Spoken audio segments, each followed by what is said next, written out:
Hey y'all, Scott here, and today we're talking about gacha games. Now, gacha games are something I've been pretty familiar with, as I've played quite a few of them before.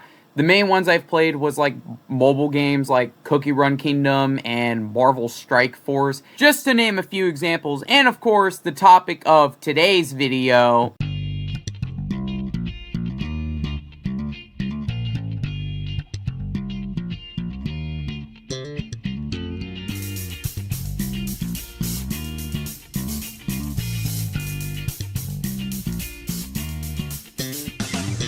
Zenless Zone Zero, a game developed and published by miHo, or HoYoverse as I call them, which you might know them for games like Genshin Impact or Honkai Star Rail, but probably Genshin Impact is the game most people, or at least most of you all know them for. But anyway, I mostly came to know about ZZZ because I kept getting numerous ads about it, and yeah, we're just gonna ignore that part. But anyway, from what little I had seen of the ads, none of them really like showed me what the gameplay was about. So naturally, I got very curious about it. So I downloaded the game and I played it, and now I have over 100 hours in on it now. Yes, I know. I get absolutely no bitches whatsoever. But anyway, I have overall been really enjoying my time with Zenless Zone Zero, so I decided I'm going to make this little video talk about why I think Zenless Zone Zero is absolute peak, in my opinion. So, let's get started with the video. So the first thing I wanted to go over with about Zenless Zone Zero were the story and the characters. Now, I am going to give a brief synopsis of the main plot real quick. So, basically the story follows two siblings, Belle and Weiss, as the legendary proxy known as Phaethon, and basically it follows their adventures throughout the world of New Eridu, which is basically the last remaining frontier of humanity after these giant purple domes called hollows had appeared and started turning people into monsters called ethereals. And basically throughout your journey you'll be completing a bunch of commissions and stuff for people, as well as meeting with several different factions like the Cunning Hairs, Victoria Housekeeping, and the Sons of Caledon, just to name a few. As well as a big mystery that's slowly being pieced together as you go through the main story of the game, which I kind of like that, an overarching mystery that goes on throughout the series. I kind of like that, actually. But yeah, that's it for the main synopsis. Overall, I quite like the story. It does have some good bits and stuff here and there, but what I do like about it most is the world building, and my most favorite part, the characters. I love a good bit of the characters in this game. They all have some very fun and interesting personalities, as well as having some absolutely amazing and phenomenal designs, at least in my opinion. And throughout the game, you'll also be able to interact with these characters via trust events, or some characters even have their own dedicated side stories called agent stories, which we'll get to that later. But just know that for now, these are a thing. But yeah, I honestly really like that you do get to interact with the characters outside of the story and even get to know more about them. It's something that I haven't really seen in a lot of the gacha games I've played or have seen before. So that's honestly pretty cool. Now, if I had to say on who were some of my favorite characters, I definitely would have to say one of them is definitely Bernice. Out of all the members of the Sons of Caledon, she's easily my favorite. I love her personality and the fact that she's a pyromaniac. I also like that a lot. Also, not to mention, she did the fucking Gangnam Style in 2025. Yeah, automatically she's my favorite. I love Bernice a lot. Another favorite of mine would definitely have to be Hoshimi Miyabi, because bro, she's literally just Virgil from Devil May Cry. This is power.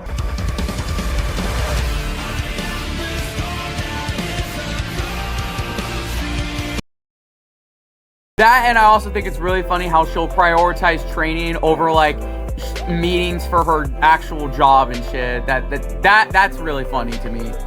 Another thing I also think is really funny is how when Miyabi just speaks in this monotone voice, it just makes her dialogue like 10 times funnier than it probably should be to me. I had the urge to kill you about 5 minutes ago. But yeah, overall, I've been enjoying the story of Zenless Zone Zero so far. I like a good bit of the characters and the overarching narrative that we have somewhat going on throughout the game. And I definitely look forward to seeing how it will be further expanded upon when Season 2 comes out. Or, I mean, hell, Season 2 might have already dropped by the time that this video comes out. But yeah, still, overall, I'm looking forward to seeing how this world and the characters will be further expanded upon, you know, in the future and stuff. But yeah, that's gonna do it for this section. So without further ado, let's move on with the next segment.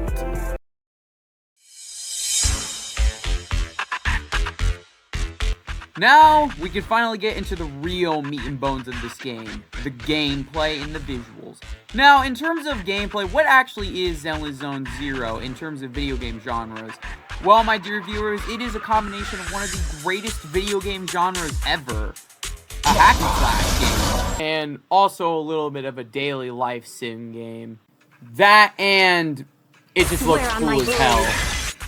Alright, so I'll start with the combat first. Basically, before each mission, you have the option to select 3 different playable agents that you have available to you, as well as a bamboo that you have unlocked as well, which basically just deal additional damage to enemies, right? So basically, you have 5 buttons that do different things, like one basically just does the basic light attacks, and then the other one is like a dodge and or dash button, and the other one is a heavy attack and EX attack button, which can only really be used once you have this meter fill up and it glows purple. And then you have this assist button, which allows you to switch between characters, or it could also be used to parry enemy attacks, and it looks cool as hell, honestly. And then last but not least, we have the ultimate button, which allows you to use an ultimate attack, but you only get to use it once you've accumulated 3,000 points, which you'll see the points indicated that you have up here. But yeah, overall, I really like the combat in this game. A lot of the characters, for me, in this game are very fun to play as. And I do think it might also be the fact that the animation and for the characters, his attacks and stuff are just, like, genuinely sick as hell. And the animations just make it feel so damn good to just, like, watch. And like I said, it just overall feels good to just, like, play through and whatnot.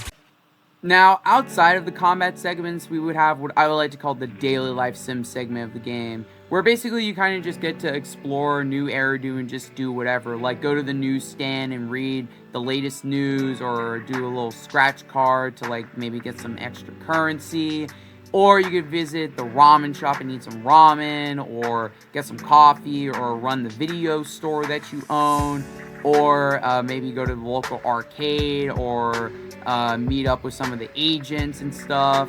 Basically, there's a lot of stuff you can do outside of the combat. But yeah, besides that, there's plenty of stuff you can do outside of the story. Like, I already mentioned the agent stories earlier, which are basically like little extra side stories you get to do to kind of like learn a little bit more about some of the other agents in the world of this game. Which I honestly think that's really cool. Getting to learn more about some of these other characters is pretty neat. Especially when the main story probably doesn't have a whole lot of time for that, you know? But yeah, now there are some stories that are like very lighthearted and wholesome, like Bernice's. But then you have some that are just like very fucking depressing as shit, like Trigger and Harusama's. I don't want to get too much into it, but let's just say, oh my god, bro, the depression hits hard on those ones, man. But yeah, there is also some other gameplay stuff like events, which are basically like small little extra game modes that appear at like every now and then. Like the last one that appeared was, dog, that's literally just fucking Fall Guys. What the fuck? But yeah, now the last thing I do want to talk about is the visuals and the animation, because oh my lord, bro, they absolutely cooked with the animation for this game, bro. Like, I swear, sometimes the animation feels like I'm watching something by a big, high-budget anime studio, man. Like, bro, how do they cook this hard? I honestly really like the animation style for ZZZ. The very over-exaggerated, like, movement of the characters. Like, it's something different that I don't really see a lot in these type of games, but oh my god, bro, it just looks so damn good. Oh yeah, and the action scenes in this game are absolutely peak, man. Like, bro, they're actually so good. I'm actually crying, bro. It's so damn good. Another part of the visuals that I do like about this game are the still image artwork that you'll see sometimes throughout the game. I really like the depiction and the drawings of it. In my opinion, they look really nice to just kind of look at. I don't really have anything else to say about it outside of I just think they look nice, and that's really about it. But yeah, that's kind of all I have to really say about the gameplay and the visuals. Overall, I think the gameplay is really good. The combat is quite fun. While it is simple, it is still pretty fun in my opinion. And the visuals and the animation for this game are just simply top tier, in my opinion. But yeah, that's really about it. Now, if there were some complaints I did have to say, well, I do have a couple. Number one, the removal of the TV mode was kind of silly, honestly. I kind of missed that. And also, the game can be a little bit grindy at times, but that's unfortunately pretty common in these games, honestly. Although I will say it's not like nearly as bad as like some other ones, or at least from the ones that I've played. But yeah, that's gonna do it for this video. I don't really have anything else to say. Overall, Zenless Zone Zero was a really fun game in my opinion. I liked it. I liked the gameplay and the combat. I liked a good bit of the characters. And yeah, that's kind of really all I have to say about it. But yeah. So yeah, let me know what your guys' thoughts are about this game in the comments. Did you like it? Did you hate it? Let me know, because I'm kind of curious. But yeah, that's gonna be it for this video. I'm Trey Let's Play, and have a nice night, everyone.